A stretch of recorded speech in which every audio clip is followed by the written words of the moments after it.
Made it out of the spare parts of a calculator wristwatch. When a calibrator messed around, they got the wires crisscrossed. He lived in a pocket of energy with an emergency release, which was triggered by the explosion, thus the emergence of the beast. Now depending on who you ask, what happens next is debatable. The victor's history usually comes from sources incapable. I know whether left from the right, it is the curse of the text. That's why we're leaving it up to the reader to find which version is best. The beast, the beast, the beast, the beast, the beast, the beast.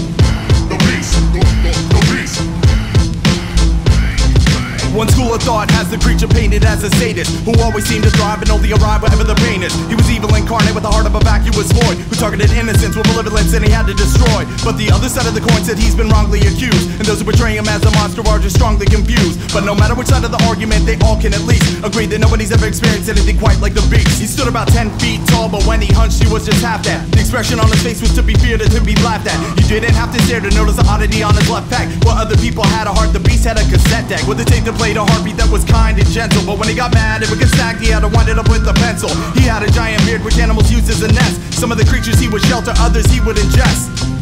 The beast, the beast, the beast, the beast, the beast, the beast.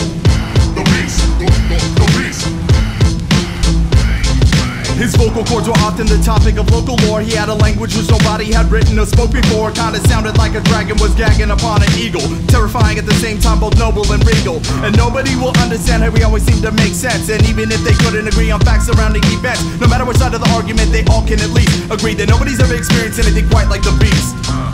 The beast, the beast, the beast, the beast, the beast, the beast.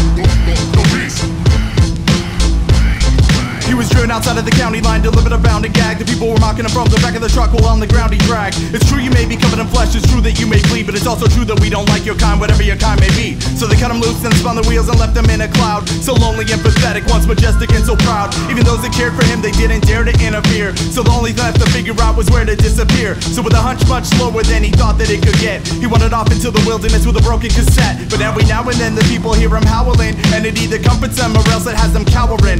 And like I said, depending on who you talk to.